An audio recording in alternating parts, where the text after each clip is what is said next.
Hello beautiful people of Eorzea, my name is Digital Storms, also known as Raven Dusk, and we have a slight update regarding Hrothgar and Viera being able to wear hats and possibly new hairstyles. I just want to add that other people may have covered this article by GameEscape, but I still want to give my thoughts and opinions on it. Also, I will not be covering the entire interview. If you wish to read the interview in its full, the link will be in the description below, and thank you to GameEscape for producing a interview with Yoshida. Now, without further ado, let's get into the interview. So, GamerEscape asks, lots of players are excited for male Viera, some however are still wondering about the new races, Viera and Hrothgar lack of hairstyles, lack of visible head equipment, and in some cases of Hrothgar needing a Fantasia to change their existing hairstyle. Are there any plans to level the playing field for Viera and Hrothgar players by making adjustments to those issues? Yoshida's response to this question was, for both the Viera and Hrothgar, there were certain characteristics we wanted to emphasize in their design. The long ears of the Viera and the beast-like features of the Hrothgar. Due to this, there were limitations to the range of customization, and we worked with these conditions when creating these races. If we wanted to make these features more customizable, we'd have to sacrifice those unique features, so it would be great if everyone could understand that at a fundamental level, it is not simply a matter of whether or not we make adjustments to accommodate this. I have mentioned this in several occasions, but I understand why players request this. I really do. In an effort to accommodate this, even if just a little bit, we have continued to spend a lot of time assessing possible changes in the structural design of the models, as well as potential additions to our current workflow. Even as I write this, I just met with the team to get an update on their testing status for this. We may not be able to get them to be exactly the same as the other playable races, but I hope to be able to give you some kind of update soon, including the status on the stubble for Hera, as you asked about previously, so your patience on this matter is greatly appreciated. So with everything I just read, I'm extremely happy. Now this is my take on the interview.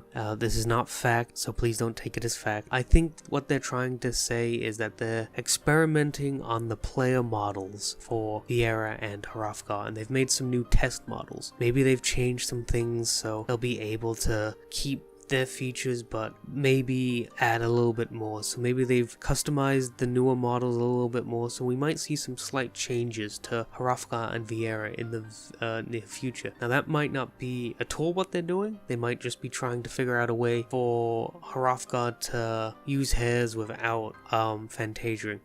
Now, I still think the Final Fantasy team should take some inspiration from Warframe with their Tenogen skins. Now, what I mean by that is, the Tenogen skins are mod-approved content by Warframe, and they place those skins or new frames onto the online store, and both PlayStation players and PC players have access to them. Now, the mod creator gets a little bit of compensation for their work, and Warframe gets a little bit of money. Now, if they could somehow implement that for the MOG station, so mod-approved content by the Final Fantasy team gets onto the MOG station, meaning we could have copious amounts of hairstyles and new outfits, as long as they're approved and they look good and they fit within the game, I think that would be phenomenal. It would also ease up a lot of pressure for the Final Fantasy team being able to having to pump out new outfits all the time and such. But that's just me. I know a lot of people may not agree with that opinion, but I think that would be a phenomenal thing to do if they can. I think that would make a lot of players happy as well. So one intriguing thing from the interview I noticed as well was the conversation about Hera stubble. So I did a little digging and noticed that they had a link on the article itself going back to a previously asked question. Now it seems since 4.5 the Warrior of Light had like a full grown 5 o'clock shadow stubble for the Midlander, and people have been asking why can't we have that as well. You know, it's already on a player model, and I think they're going to be adding that as well, which is kind of cool. He said, basically what Yoshida said is, well, the Warrior of Light is a representation of our characters, so if the Warrior of Light can grow it, you should be able to have it as well. So I think they've been searching for a way to add that as well. I will put a little link in the description to that article as well, so be sure to check that out.